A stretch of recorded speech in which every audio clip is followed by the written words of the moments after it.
En esta oportunidad presentamos en la Fundación Klemm una muestra de Oscar Boni, que es un artista nacido en la provincia de Misiones en 1941 y que comenzó su trayectoria en el Instituto Di Tella con instalaciones que mostraron diversos aspectos de la conducta humana social.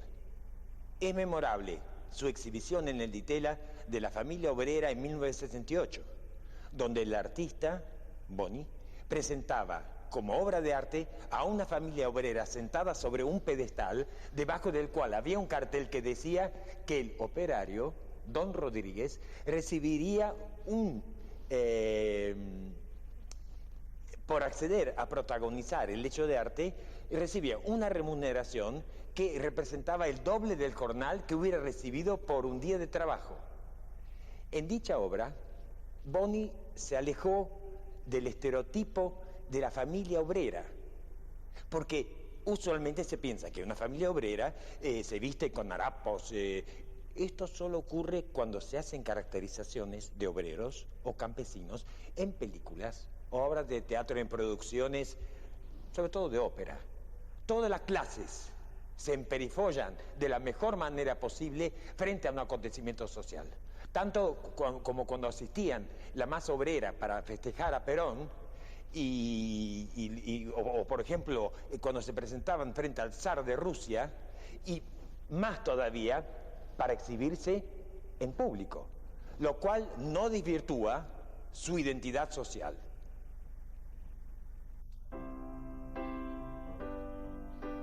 Posteriormente, Boni desarrolla una serie de obras convocando la presencia literal de las nubes, metaforizando una reflexión sobre el medio ambiente.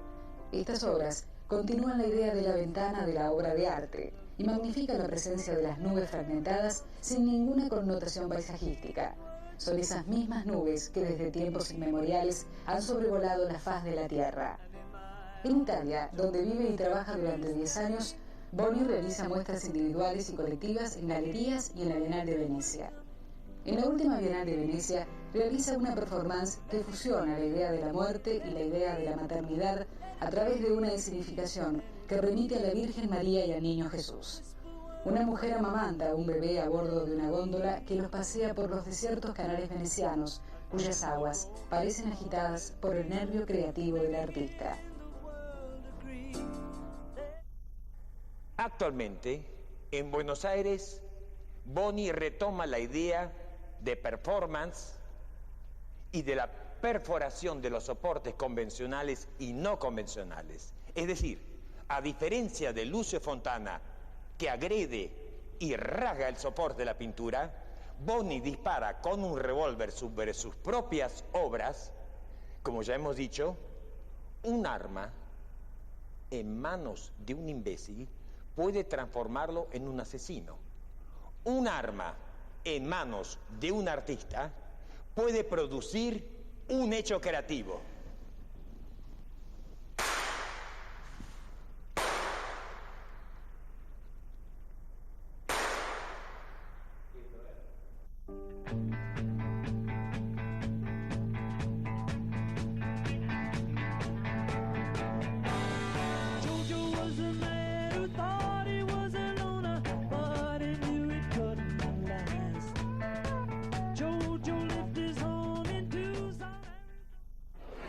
Querida Marta, estamos en la muestra de Boni. Tiene los ojos muy fuertes. Es de otra generación, una generación anterior al tercer milenio, pero es del 2000 milenio. Te quiero decir que me encantó la obra, ya me había gustado mucho cuando la vi en la galería de Álvaro Castañino en Filo. Me parece que es un gran artista, es muy bueno. Te voy a decir una frase, hay muchos buenos pintores y muchos buenos escultores y hay muy pocos artistas. Y él me parece artista. Ahora, ¿y vos qué le ves a él? ¿La fotografía como preponderante? No, es una obra de arte, no tiene, es un conjunto. Es todo lo que él inventó, el revólver, la mano, la camisa que se puso, los ojos como lo tiene, y aparte ponerse un tiro en el cerebro, en el medio de la frente. Muy bueno, es muy bueno.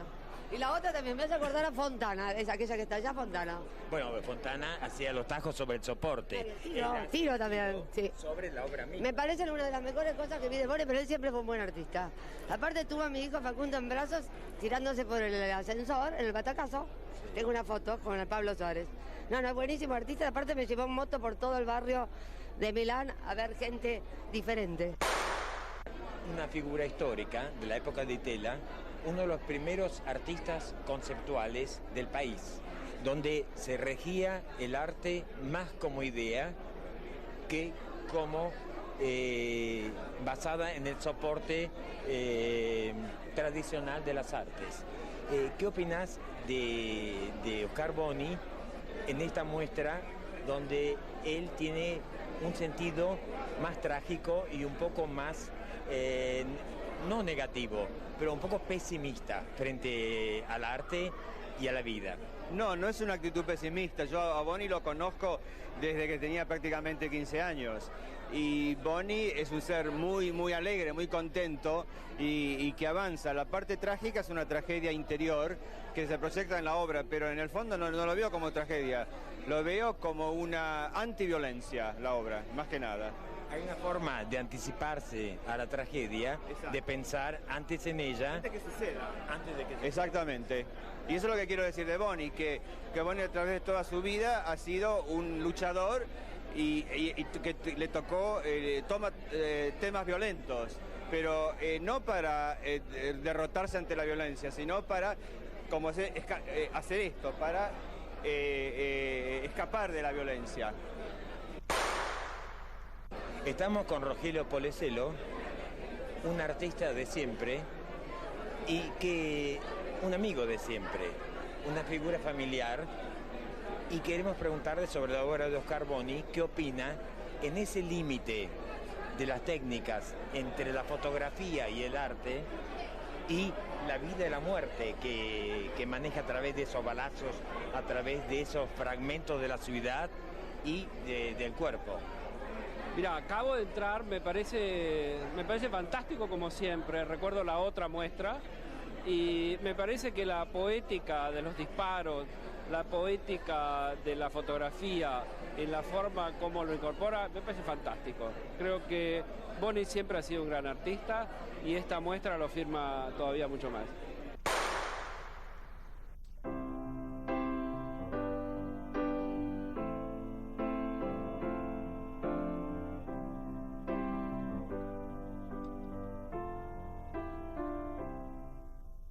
Estamos con Ricardo Kleiman, un gran amigo mío de toda la vida, aparte un gran empresario y un hombre que dedicó una gran parte de su vida a la música y a la creación de una música nacional a través del rock y de la música melódica.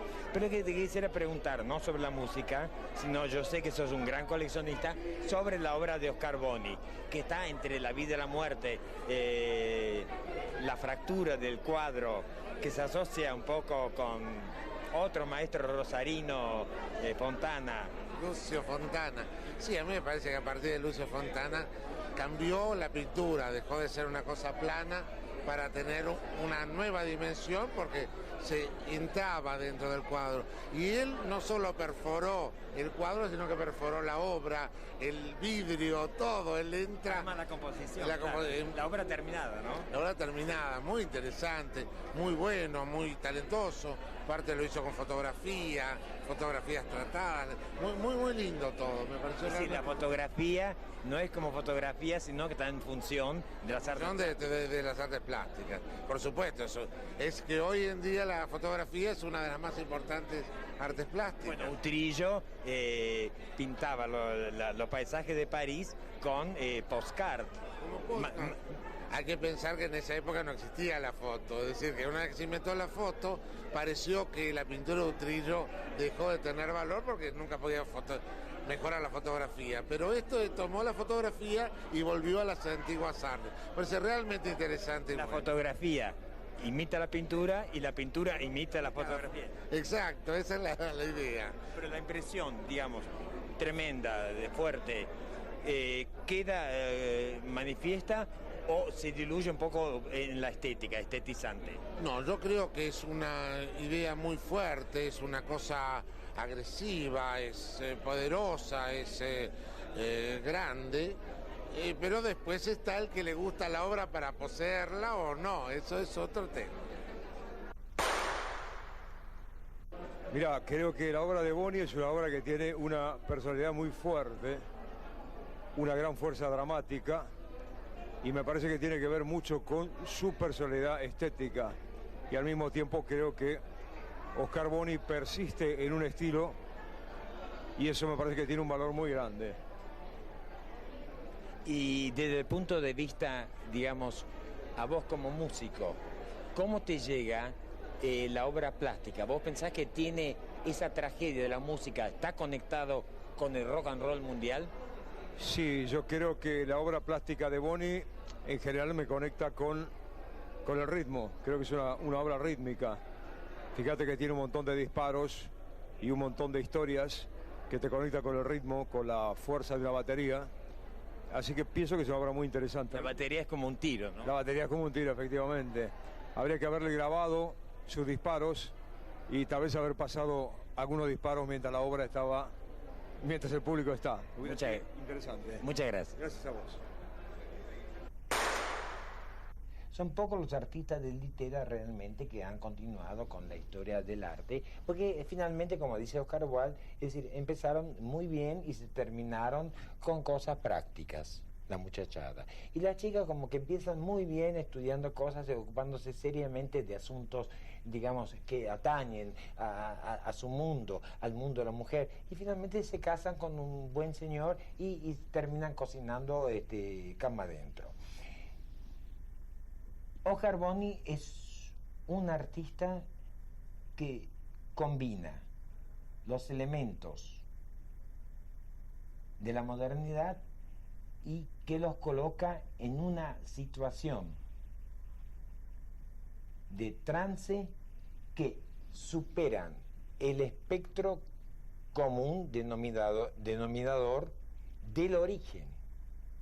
Es decir, el genius loci, el origen al cual uno pertenece, que se proyecta en el ser y que finaliza en una obra que supera el ambiente, pero que no puede menoscabar la esencia misma del arte. Esta muestra tuya, ¿vos la sentís como la síntesis de tu obra, una paráfrasis de tu obra, o como una incidencia en esa idea, como dijo Nietzsche, cada noche que uno piensa en el suicidio es una noche más que ganamos? Me parece que la idea del suicidio es difícil de trabajar, y entonces puede ser que sea, como decís vos, que se acerca a una síntesis. Pero porque el suicidio significa muchísimas cosas, y en este caso además está combinado con los fusilamientos, al punto que es difícil saber cuáles son los suicidios y cuáles los fusilamientos. Pero algunas cosas que me interesan del suicidio son los niveles de sacrificio. El que se suicida es Jesús. Y entonces hay en mi trabajo algo así como lo que hay en una cebolla. O sea, una cebolla tiene muchas como telas. Gamas, sí. Una envuelve a la otra, y cuando se levanta una hay debajo otra. Lo que quiero decir es que cuando también puede ser una pitón, puede ser. No, la cebolla me gusta porque es una verdura humilde y que tiene muchos niveles de lectura. Ese es el ejemplo, ¿no? Que involucra a mucha gente. Yo no creo que haya gente que tenga que ver con el arte desde adentro, desde lo que hacemos o desde lo que miran o desde lo que apoyan, que no hayan pensado en alguna vez alguna vez en su vida en el suicidio. Es decir, el suicidio y el arte son paralelos. De cualquier modo, el suicidio es una instancia poética. Bueno, sobre todo, yo sé que vos sos un poeta, un esteta, un personaje de esos maravillosos que ven el mundo desde una magnitud, digamos, globalizante, y que lo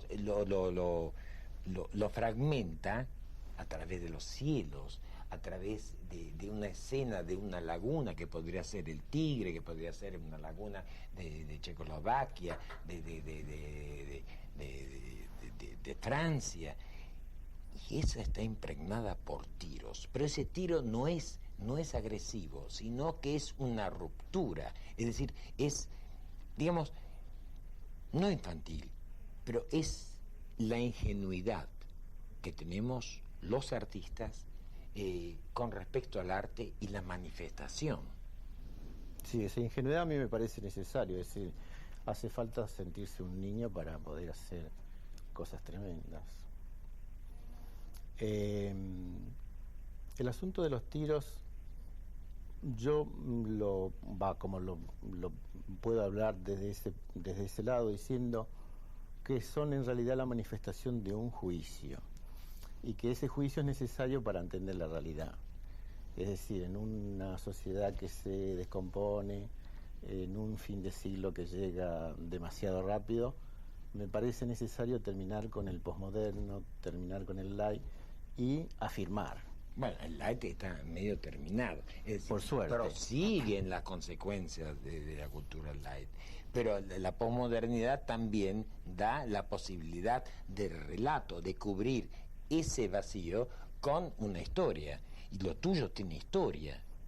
Lo mío tiene una afirmación, es decir, cuando yo disparo un arma de fuego de alto calibre, es lo último que hago en un trabajo. O sea, no me puedo volver atrás. Es un hecho consumado, ¿no? Es un hecho, el vidrio se rompe y como se rompió, queda. Ahora, ¿qué diferencia hay entre ese escultor maravilloso que fue Lucio Fontana, rosarino argentino, que quebraba el soporte de la pintura, que es el caballete, no, ¿cómo se llama? La tela, y la quebraba, pero no quebraba la obra. Y vos quebrás la obra con un rigor de estilo y con la misma belleza, aunque no seas escultor. No sé si hiciste escultura, eso sí que no sé. Lo que sé es que hiciste escultura viva, bueno, a través del Ditela, que presentaste una familia sobre obrera, un podio, sí, sobre una base, poniendo una familia obrera tipo, pero muy bien vestida. Porque no hay que pensar jamás que los obreros están mal vestidos. Porque el obrero el día domingo, el sábado, o el día que sale, es un señor. Y en la Revolución Rusa, cuando salían a celebrar a Lenin y a Stalin, iban con los mejores atuendos. En el Teatro Colón ponen a los obreros y al pueblo frente a Boris Godunov como a Raposo, como si fuese Bertolt Brecht después de la Segunda Guerra Mundial. Es decir, cada época tiene sus confusiones y sus convenciones trastocadas a nivel cultural. Y eso que vos decís es justamente el punto de la diferencia entre Fontana y lo que hago yo. Yo soy un cultor de Fontana. Fontana me parece un personaje importantísimo, por un lado, porque en la Argentina no es conocido, no saben que es argentino. Me parece que Fontana es mucho más argentino de lo que uno se imagina. Es bueno, porque lo hizo acá, el Manifiesto Blanco fue hecho acá. El Manifiesto Blanco estuvo escrito en Buenos Aires, sí, y cuando llegó a Italia estaba la idea del Tajo, pero yo creo que la idea del Tajo nace de la Argentina, que es un país dramático, violento. Y que incita. Y violento. Y que incita a la rebelión. Y la diferencia de lo que yo hago es que tengo una imagen, es decir, yo no rompo una tela abstracta, hay una imagen, y es una imagen fotográfica además, o sea, cargada de otros consonantes. Esa imagen representa cosas, representa el cielo abierto, representa una calavera, representa un pantano, Eso es importante, pero el agujero que produce el proyectil es siempre un agujero que nos manda a la metafísica, y eso es lo que me importa. Una vez Romero Brest me dijo, vi un tajo de Fontana que era una belleza. Yo era muy joven en ese momento y no entendí que un tajo podía ser hermoso, hecho por un escultor. Tampoco, si no estuviera dentro del arte, podría entender de que una bala disparada por un revólver puede producir un orificio que sea una obra de arte. Y eso lo aprendí en la virtualidad y en lo trágico de Oscar Boni. La serie de obras que Boni presenta bajo el título Fusilamientos y Suicidios van desde la citación de los cielos de su obra anterior con perforaciones virtuales hasta las perforaciones literales que el artista realiza sobre sus propios retratos. En estas obras, el efecto estético está un poco librado al azar. Evidentemente que si él no logra lo que pretende, esa obra queda descartada. En esa impronta de los disparos, no solo está el gesto creativo del artista, sino también la presunción de una agonía del arte que el artista neutraliza, porque a través de la agresión a su propia imagen, el artista ofrece paradójicamente su suicidio virtual para que su obra viva. Esto ocurre principalmente en sus autorretratos, donde el artista balea su imagen en las partes vitales. Creo que a pesar de la truculencia del procedimiento, las obras de Boni constituyen un hecho estético de gran intensidad, cuyo pathos, en el sentido de la tragedia griega, es decir, les otorga un voltaje creativo singular dentro de nuestros artistas. La obra de Boni comenzó con indagaciones conceptuales, luego con el body art de la familia obrera citada, y ahora se inscribe en el posmodernismo traspasando los logros de su origen de los años 60, insertándose en los 90 con total vigencia. Yo me pregunto, ¿cómo continuará la obra de Boni después de estas premoniciones de fin de siglo frente al arte y a su condición de artista?